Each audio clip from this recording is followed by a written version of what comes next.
सभी छोटे बड़े श्रोताओं को सुनीता भटनागर का प्यार भरा नमस्कार। ऑडियो स्टोरीज के हमारे चैनल कहानी जगत में आप सभी का स्वागत है। हिंदी कहानियों की श्रृंखला में आइए आज सुनते हैं अलका सैनी जी द्वारा रचित कहानी कटी पतंग।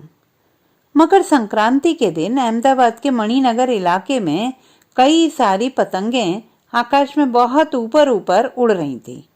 आकाश रंग बिरंगी पतंगों से भरा पड़ा था, जो कि कई बार एक दूसरे में उलझते बच जाती तो कभी एकदम से बल खाकर डगमगा जाती।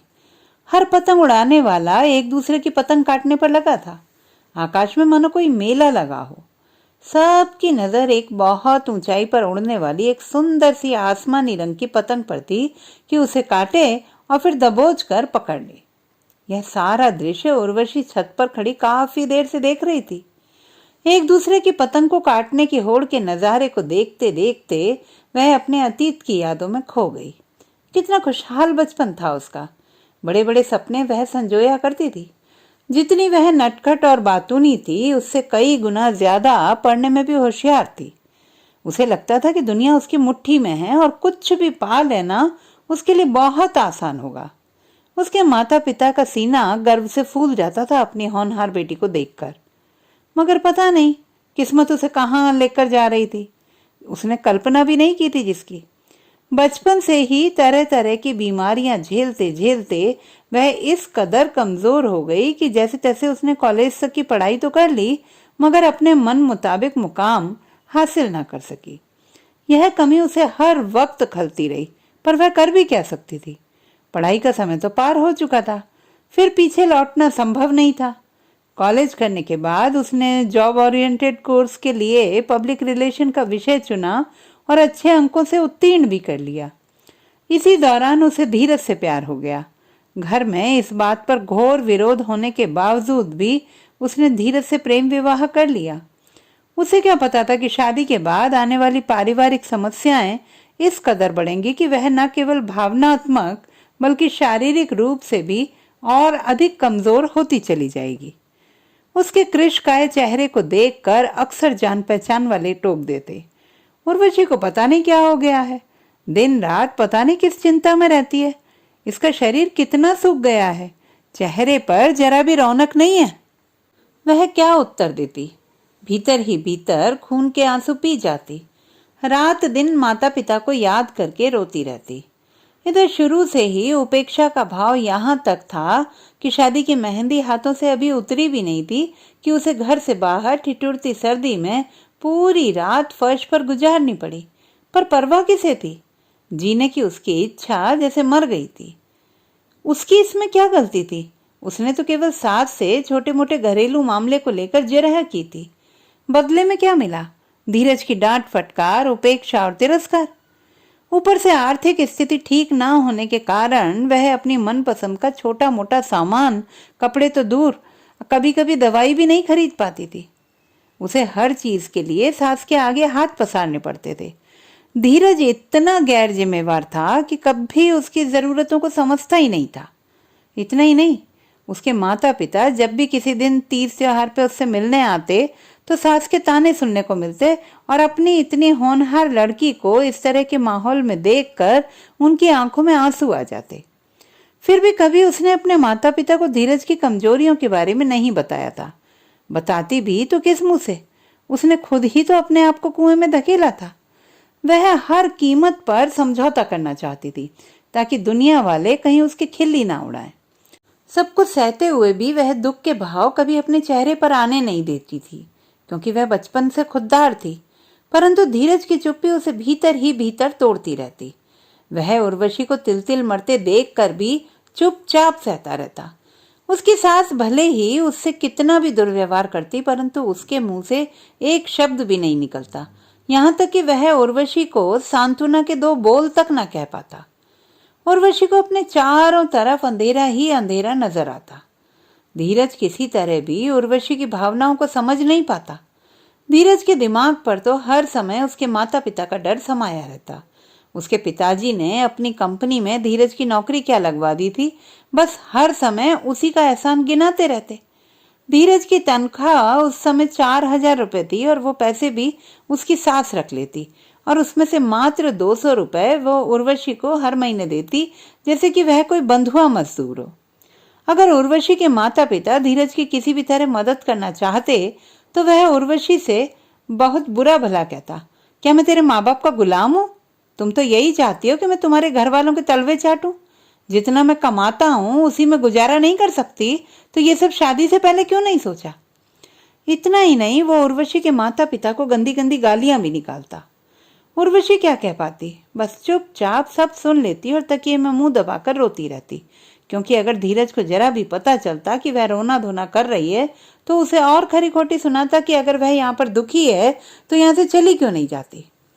जिस इंसान के हाथ बहुत विश्वास से उसने अपने जीवन की डोर सौंप दी थी, वो उसे एक दिन भी ढंग से संभाल कर न रख सका था। तभी वह आसमानी पतंग जैसे ही कटी, सब और शोर सुनाई देने लगा और वह कटकर ऊंचाई से लहराते लहराते एक बहुत ऊंचे पेड़ पर आकर अटक गई। उर्वशी दिन रात एक ही प्रार्थना करती कि भगवान काश उसकी कहीं नौकरी लगवा दे। इस बारे में एक बार उसने अपने पिता से भी बात की तो उन्होंने अपने एक जान पहचान वाले के स्कूल में उसकी नौकरी लगवा दी थी। उसके पिता ने उसे फोन करके सूचना दी, उर्वशी, मकंदपुर में मेरे एक परिचित ने नया स्कूल खोला है, वहां पर तुम्हारी नौकरी की बात मैंने कर ली है और वह तुम्हारे घर से नजदीक भी पड़ेगी। उसके लिए तुम मेरी लूना ले जाओ, तुम्हें आने जाने में दिक्कत भी नहीं होगी। उर्वशी की खुशी का कोई ठिकाना न था। वहां पर जाकर उर्वशी ने सारी बात पक्की कर ली और अगले दिन से ही काम पर आने की बात और वेतन 2,000 रुपए निश्चित हो गया। उर्वशी को चैन की सांस मिली कि चलो कुछ देर तो वह घर से बाहर सुकून के बिता सकेगी। वह सुबह घर का सारा काम जल्दी उठकर निपटा लेती। बचपन की उसके कुछ कर दिखाने की इच्छा और समाज में अपनी पहचान बनाने की इच्छा फिर बलवती हो गई। बस उसे लगता कि भगवान उसे एक मौका दे दे तो फिर वह पीछे मुड़कर नहीं देखेगी। उसने जब यह बात धीरज को बताई तो उसके भावहीन चेहरे पर कोई भाव नहीं आए। उसकी नीरस प्रवृत्ति से वह अच्छी तरह वाकिफ हो गई थी, इसीलिए किसी भी तरीके की प्रतिक्रिया की उसे कोई उम्मीद न थी। सेंट जेवियर स्कूल की यह नई ब्रांच खुली थी जहां पर उसे कक्षा दूसरी के बच्चों को पढ़ाना था। उर्वशी बहुत मेहनती थी। उसने अपनी तरफ से स्कूल की उम्मीदों पर खरा उतरने की पूरी कोशिश की।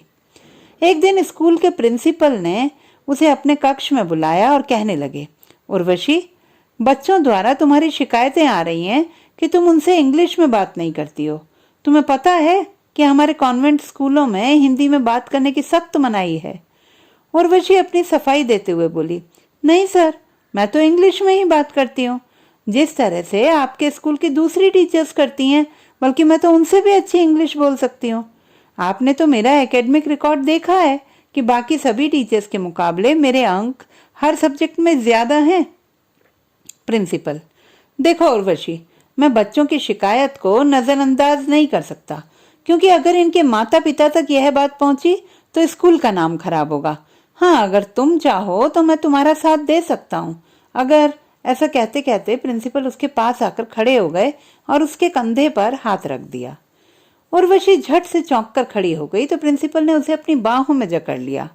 उर्वशी, मेरे घर पर कोई नहीं है, अगर आज शाम तुम मेरे घर आ जाओ तो मैं सारा मामला संभाल लूंगा। उर्वशी की समझ में कुछ नहीं आया तो वह जल्दी से कमरे से बाहर निकल गई और स्टाफ रूम में जाकर बैठ गई। अगर वह घर जल्दी जाती है तो पति और सास के ताने सुनने को मिलते। उसका दिमाग सुन्न सा हो गया। कुछ देर बाद अपने को थोड़ा संभाल कर वह भारी कदमों से घर पहुंच गई। बिना किसी से कुछ कहे वह अपने कमरे में जाकर बिस्तर पर लेट गई। बरबस ही उसकी आंखों से अश्रुधारा बहने लगी। उसका पति कमरे में आकर उसे ताने मारने लगा, पर जैसे उसके कानों तक कोई बात पहुंच ही नहीं रही थी, मानो उसका शरीर पत्थर का हो गया हो। धीरज के साथ बात करने का कोई फायदा नहीं था, क्योंकि ना तो उसने कभी उसे समझा था, न कोशिश की थी। स्कूल छोड़ने की बात वह उसे कैसे कहती, यही विचार बार बार उसके मन में खलबली मचा रहा था। एक तरफ कुआं था तो दूसरी तरफ गहरी खाई। उसकी किस्मत यहाँ भी उसे मात दे रही थी। भारी मन से आखिर उसने धीरज को कह ही दिया, धीरज, मैंने वह नौकरी छोड़ दी है, क्योंकि हर रोज स्कूल में 4 बजे तक रुकना पड़ता है और अब तो शाम की क्लासेस भी शुरू हो रही हैं, तो मैं अपनी बच्ची को इतनी देर तक नजरअंदाज नहीं कर सकती। आकाश साफ सुथरा दिख रहा था, तभी अचानक कहीं से रेत भरा अंधड़ आने लगा। देखते देखते सारा आकाश काला भूरा हो गया।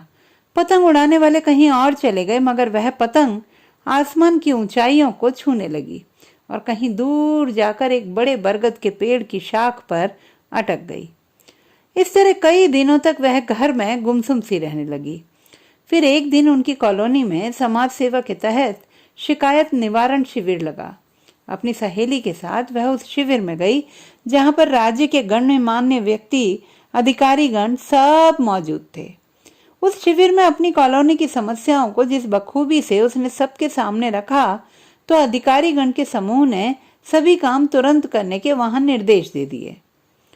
एक तरफ बैठे विधायक महोदय राम स्वरूप ने सस्नेह उसे अपने पास बुलाया और उसका परिचय लेने लगे। बेटी, अगर किसी प्रकार की कोई दिक्कत या असुविधा हो तो बेझिझक मेरे कार्यालय में आ जाना। मुझसे जो बन पड़ेगा यथासंभव तुम्हारी मदद करूंगा। विधायक के मुंह से इस तरह का आश्वासन पाकर उर्वशी का मन खुश हो गया।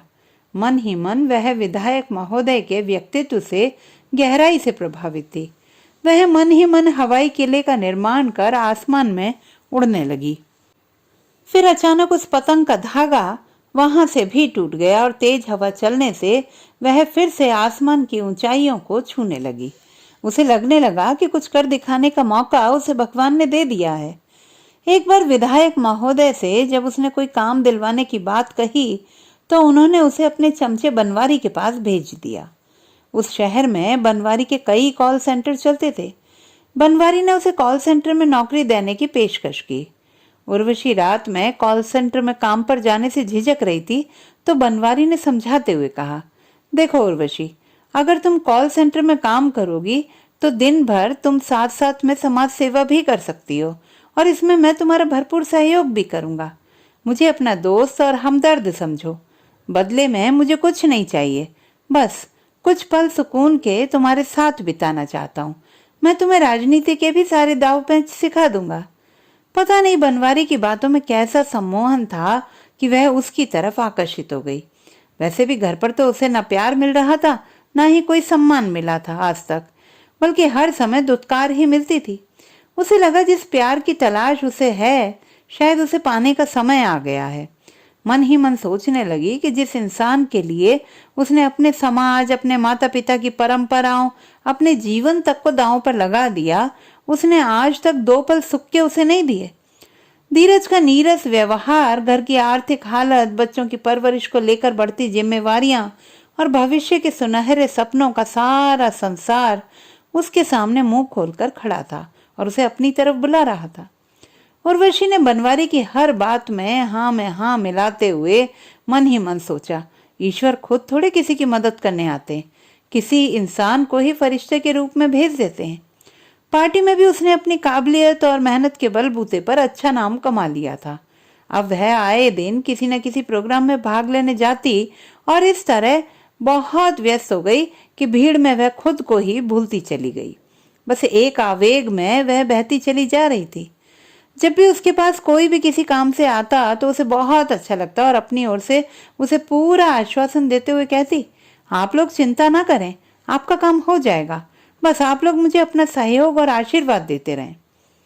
हर रोज उसकी दिनचर्या में वह सुबह जल्दी उठकर सारे काम निपटा कर तैयार होकर बैठ जाती, ताकि किसी काम से आने वाले को इंतजार ना करना पड़े। अपने अंदर वो अजीब सा साहस महसूस करती थी। घर बाहर बच्चे सभी काम वो बखूबी संभाल रही थी। अद्भुत शक्ति की मालकिन थी उर्वशी। अपने इलाके के कई बुजुर्ग लोगों और विधवा औरतों की पेंशन का काम भी उसने दिन रात एक एक करके दिखला दिया, कि जिससे हर बुजुर्ग उसे आशीर्वाद देता न थकता था। परंतु उर्वशी इतनी खुददार थी, या फिर उसकी कमजोरी, कि लोगों के काम तो विधायक महोदय से कहकर करवा लेती, परंतु अपने किसी निजी काम के लिए बोलने के लिए उसकी जुबान को ताला लग जाता। बरगद पर अटकी हुई उस पतंग की डोर किसी के हाथ में आ गई। वह उसे अपनी ओर खींचने लगा। मौसम भी साफ हो गया, हवा भी रुक गई। वह पतंग आसानी से उस आदमी के कब्जे में आ गई। एक दिन वह कॉल सेंटर में अपने ऑफिस में बैठी कुछ सुस्ता सी रही थी। कई ख्याल दिमाग में आ जा रहे थे कि अचानक वहां बनवारी आ गया। उसे देखकर उर्वशी एकदम से झेंप गई और अपने काम में व्यस्त होने का अभिनय करने लगी। बनवारी उसके पास आकर बैठ गया और पूछने लगा, क्या बात है उर्वशी, कई दिनों से देख रहा हूं, कुछ उखड़ी उखड़ी सी हो। क्या कोई बात है मन में? नहीं बनवारी जी, ऐसी कोई बात नहीं है। बस दिन भर सामाजिक कामों में उलझी रहती हूँ और रात को यहाँ की ड्यूटी से थक जाती हूँ। मन नहीं लग रहा आजकल किसी काम में। क्यों, तुम्हारे पति तुम्हारा हाथ नहीं बटाते क्या? मैंने तो उन्हें किसी कार्यक्रम में तुम्हारे साथ आते जाते भी नहीं देखा। नहीं बनवारी जी, कामकाज की इतनी बात नहीं है। असल में घर की जिम्मेवारियां दिन भर दिन बढ़ती जा रही हैं और सामाजिक एवं राजनीतिक दायरा भी बढ़ता जा रहा है और खर्चे भी बढ़ गए, परंतु आमदनी तो वही की वही है। उर्वशी, तुम चाहो तो मैं तुम्हारे पति को दिन भर अपना ऑफिस संभालने का काम दे सकता हूँ, जिससे उनकी एक्स्ट्रा आमदनी हो जाएगी। यह सुनकर उर्वशी की बाँछें खिल गईं। वह बार बार बनवारी का एहसान मानते हुए उसका शुक्रगुजार करने लगी। मन ही मन उर्वशी सोचने लगी कि बनवारी जी कितने नेक इंसान हैं। इतना नाम, पैसा, शोहरत होने पर भी अहंकार रत्ती भर नहीं है उनमें। अरे उर्वशी, कहाँ खो गई? चलो आज काम की छुट्टी करो, कहीं चलकर कॉफी पीते हैं, तुम्हारी थकान भी उतर जाएगी। आज घर जल्दी जाकर आराम करो, सुबह अपने पति को मेरे ऑफिस लेकर आ जाना। इस तरह उर्वशी बनवारी के एहसानों तले दबती ही जा रही थी और उसकी बातों से मंत्रमुग्ध होती जाती। एक दिन उर्वशी शाम को अपने कॉल सेंटर जाने के लिए तैयार हो रही थी कि अचानक उसके फोन की घंटी बजी।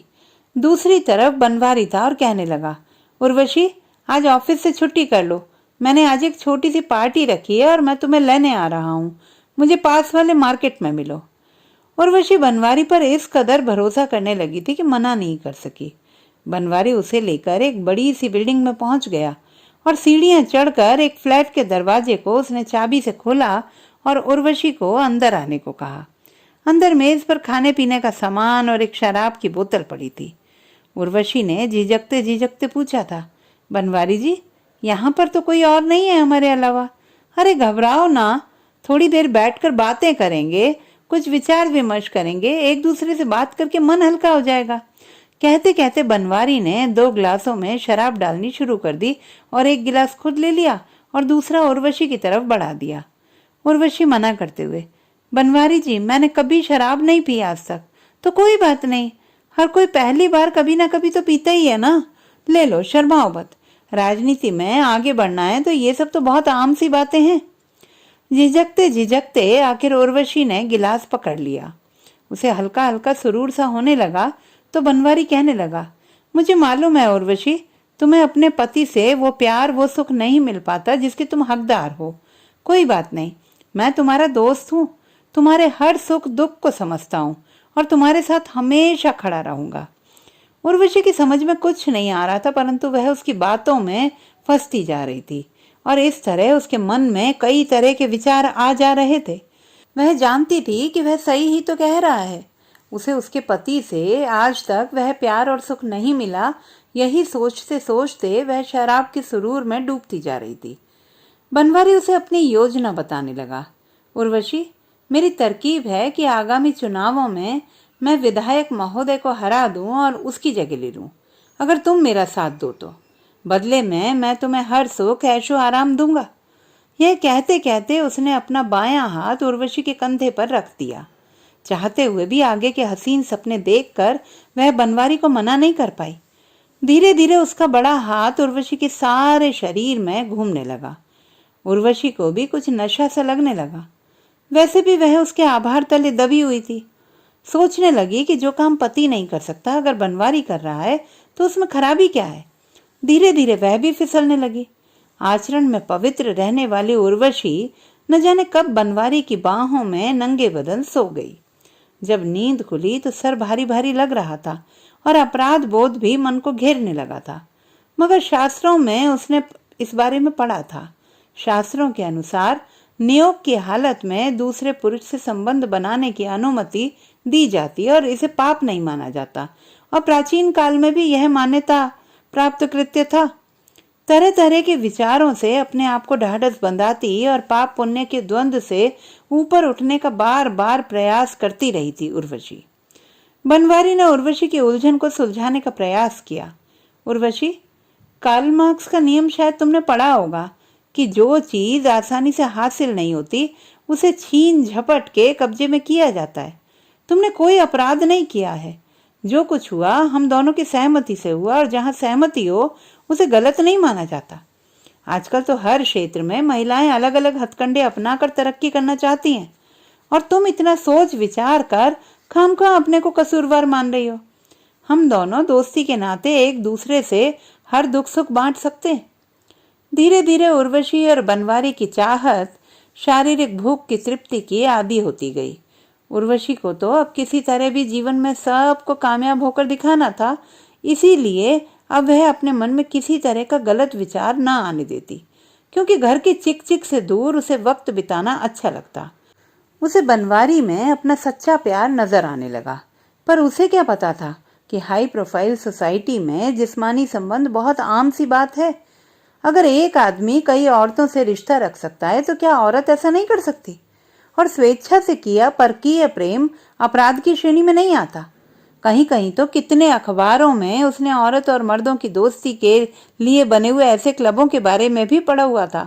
विभिन्न किस्म की परिभाषाएं वह अपने मन मस्तिष्क में खोजती हुई विचारों के महासागर में गोते खाती रहती।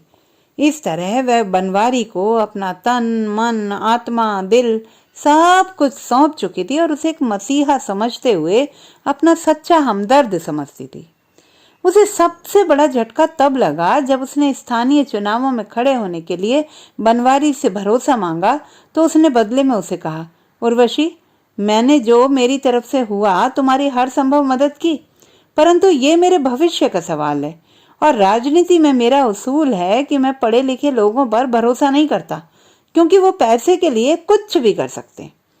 उस आदमी ने उस पतंग को उड़ाने का भरपूर प्रयास किया, परंतु संभाल न पाया तो उसका धागा टूट गया और वह पतंग फिर से आसमान में उड़ने लगी। उर्वशी पर तो मानो आसमान टूट पड़ा हो। जिस इंसान को उसने अपना सर्वस्व सौंप दिया, उसने उसे दूध में से मक्खी की तरह निकाल फेंका। किसे जाकर वह अपनी अर्ज सुनाए? कहाँ जाकर वह अपने दुख की गुहार लगाए? एक बार तो उसके कदम रेल की पटरी की तरफ मुड़ गए। बेजान सी पत्थर की मूर्त बनी वह बेसुध चली जा रही थी, तभी एक जान पहचान के व्यक्ति ने, जब वह उनकी साइकिल से टकराने लगी तो कहा था, मैडम जी किधर जा रही हैं? पैदल पैदल? आपका घर तो दूसरी तरफ है। क्या बात है? अगर तबीयत ठीक नहीं है तो मैं आपको रिक्शा पर बैठा दूं? उर्वशी जैसे किसी बुरे सपने से जागी हो। अरे नहीं नहीं भाई साहब, दरअसल सर में कुछ चक्कर सा लग रहा है, परंतु अब ठीक है, मैं धीरे धीरे चली जाऊंगी, आप चिंता ना करें। कहते कहते उर्वशी वापस अपने घर की तरफ मुड़ गई। घर पहुंची तो उसके बच्चे भागे भागे उसके पास आए। मम्मी, कहाँ रह गई थी? आज बहुत देर में लौटी हैं। बड़ी भूख लग रही है, कुछ बना कर दो ना। उर्वशी मन ही मन सोचने लगी, हाँ, शायद बहुत देर हो गई है। भगवान के भरोसे अपने जीवन को छोड़ने के अलावा उसके पास कोई चारा नहीं था। वह तो इस समय चाहकर भी न रो सकती थी न मर सकती थी। उसके मासूम बच्चों के चेहरे उसकी आंखों के सामने घूमने लगे। उर्वशी अब पूरी तरह टूट चुकी थी और एक जिंदा लाश की तरह हो गई थी। हमेशा वह तनाव और अवसाद की हालत में रहती, परंतु अपने बूढ़े माता पिता के मुरझाए चेहरे देखकर उसे जीने की हिम्मत दोबारा बटोरनी पड़ी। घर के खर्चों में सहयोग के लिए उसने पोस्ट ऑफिस की एजेंसी ले ली और दिन भर वहां खड़ी होकर काम करती। वहां एक दिन एक आदमी आया जिसका नाम जीतू पन्नू था। उसने उर्वशी को 20,000 रुपए देकर इन्वेस्ट करने को कहा। उर्वशी को बड़ी हैरानी हुई कि बिना जान पहचान वो इतनी बड़ी रकम कैसे दे सकता है। उसे क्या पता था कि वो तो उसकी सुंदरता की तरफ आकर्षित हुआ है। कभी कभी उसे अपनी सुंदरता अभिशाप लगने लगती, जो हर जगह बाधा बनकर खड़ी हो जाती है। वह तो हर इंसान में भगवान का रूप देखती, पर जब असलियत खुलती तो वह उसे शैतान नजर आता। जीत पन्नू के दिए पैसे किसी स्कीम में इन्वेस्ट करने के लिए एक बार उसे कुछ पेपर पर उसके साइन करवाने थे। उसने जब उसे फोन किया कि वो पेपर पर आकर साइन कर जाए, तो उसने बहाना बना दिया कि उसकी तबीयत कुछ ठीक नहीं है, इसलिए वह उसके घर आकर साइन करवा जाए। उर्वशी का काम ही ऐसा था कि उसे अपने क्लाइंट्स के कहे मुताबिक चलना पड़ता था, इसलिए वह उसके बताए पते पर पहुंच गई। उसका घर काफी बड़ा था। जब वह सहमते सहमते अंदर गई तो वह ड्राइंग रूम के एक कोने में सिमट कर बैठ गई और जल्दी से पेपर साइन करने को कहने लगी। उसे बड़ी हैरानी हो रही थी कि इतने बड़े घर में कोई और सदस्य दिखाई नहीं दे रहा था, यहाँ तक कि कोई काम करने वाला भी दिखाई नहीं दे रहा था। थोड़ी देर बाद वह कमरे में आया और अपने होंठों पर मुस्कुराहट बिखेरते हुए बोला, अरे ये क्या, इतना झिझक क्यों रही हो? आराम से बैठो और पीने के लिए क्या लोगी? नहीं नहीं पन्नू जी, बस आप इन पेपर पर साइन कर दें, मुझे जल्दी है। अरे इतनी भी क्या जल्दी है, कुछ पीने को लाता हूँ तुम्हारे लिए। क्या लोगी, ठंडा या गर्म?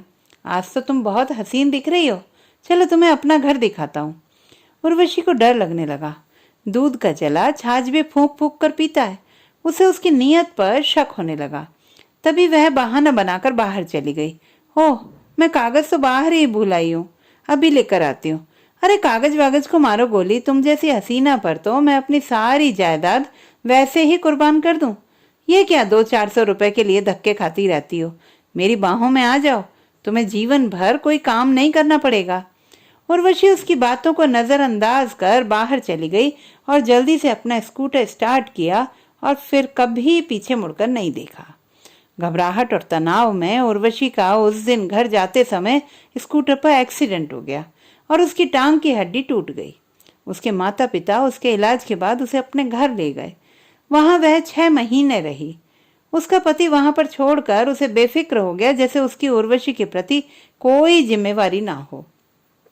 उसकी माँ उसके बच्चों को वहीं से स्कूल भेजती और सारे काम करवाती। उसके भाई ने भी उसके लिए रात दिन एक कर दिया। उर्वशी को लगता जैसे उसका जीवन ठहर गया हो। उर्वशी को 1 साल लग गया ठीक होते होते, और इतने समय में उसका पोस्ट ऑफिस का काम भी ठप हो गया। ठीक होने के बाद भी उसके मन में स्कूटर चलाने को लेकर एक अनजान सा डर बैठ गया और शारीरिक के साथ साथ उसकी मानसिक हिम्मत भी अब बिल्कुल शिथिल पड़ गई। अब तो उसकी ताकत बिल्कुल दम तोड़ गई। उसे शराब की लत लग गई। अपने दुख भुलाने के लिए उसे कोई सहारा नजर नहीं आता था। पति धीरज को उसकी किसी भी परेशानी से कोई फर्क नहीं पड़ता था। बस उसे तो हर समय अपना काम समय पर चाहिए था। टूटी हुई पतंग नीले आकाश की ओर फिर एक बार बढ़ने लगी थी। इस बार पास के किसी मोहल्ले वाले ने उसे अपने कब्जे में करना चाहा। पकड़ते पकड़ते वह पतंग उसके हाथ से भी छूट गई और जाकर किसी समाज सेवी के घर के आगे एंटीना पर फंस गई। जब उसने समाज सेवा के तहत पौधारोपण और स्वास्थ्य चेकअप के कैंप आदि अन्य कार्यक्रम किए तो वहां उसकी मुलाकात कुलभूषण नाम के एक व्यक्ति से हुई, जिसने उसकी काफी मदद की। वह कई विषयों पर उससे राय लेती ताकि प्रोग्राम सफल हो और लोगों को उसका भरपूर फायदा मिले। फिर धीरे धीरे कुलभूषण का उसके घर काफी आना जाना होने लगा। यहाँ तक कि उसके पति का विश्वास भी उसने जीत लिया था। वह उसके घर के सदस्य की तरह हो गया।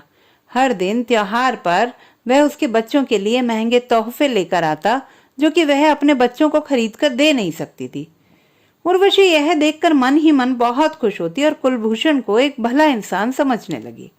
एक बार की बात है, जब दिवाली का त्योहार आने वाला था तो कुलभूषण दिवाली का तोहफा लेकर अचानक उसके घर पहुंच गया। तब वह घर पर अकेली थी। उसके पति बच्चों के साथ अपने गांव किसी जरूरी काम से गए हुए थे। कुलभूषण ने वहीं से फोन पर जब उसके पति से बात की तो उसे पता चल गया कि वे लोग अगले दिन आने वाले हैं।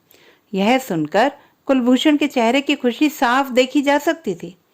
उर्वशी को अकेला पाकर कुलभूषण उससे कहने लगा, चलो उर्वशी, आज तुम भी अकेली हो घर पर, इसलिए चलो कहीं बाहर चलकर खाना खाते हैं। उसके बाद मैं तुम्हें तुम्हारे घर पर वापस छोड़ दूंगा। कुलभूषण की नीयत भांपते हुए उर्वशी बोली, नहीं नहीं कुलभूषण जी, आज तो मैंने पहले से ही अपनी सहेलियों को खाने पर बुला रखा है। फिर किसी दिन जब धीरज भी होंगे तब साथ साथ चलेंगे। अरे ये क्या उर्वशी, तुमने तो मेरा दिल ही तोड़ दिया। इतना सुनहरा मौका फिर पता नहीं कब मिलेगा।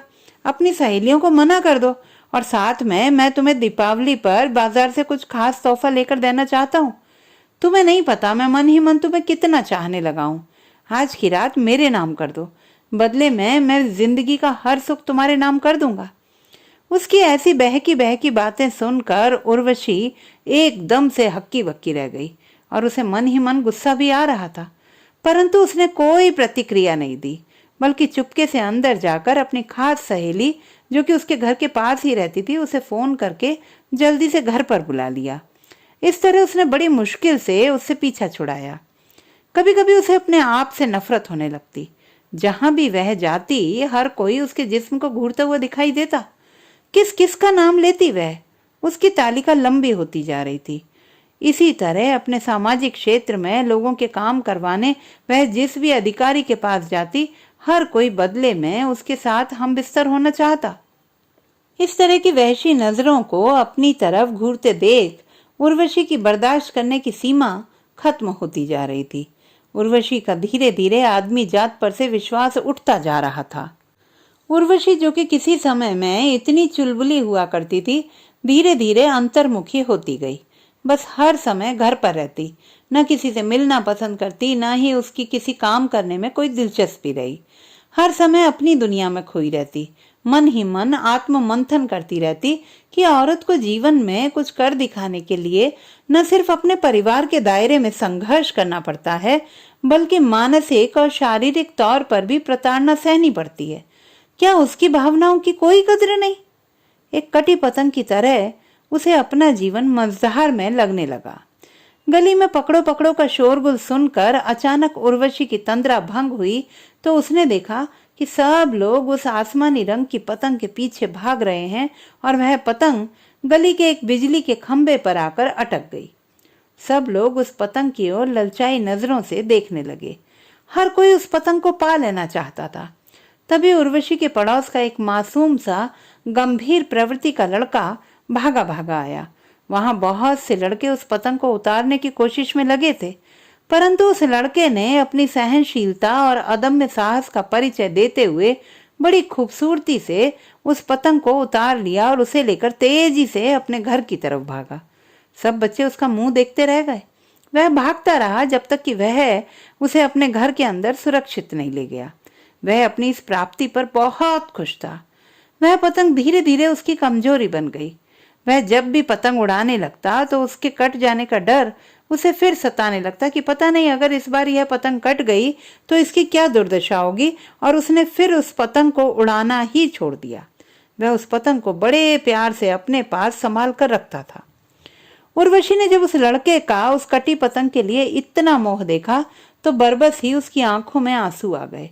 मन ही मन उस लड़के के भोलेपन को देखकर वह सोचने लगी कि भला कोई एक कटी हुई पतंग से भी इतना मोह कर सकता है, जबकि बाजार में एक से एक नई पतंगें मिलती हैं।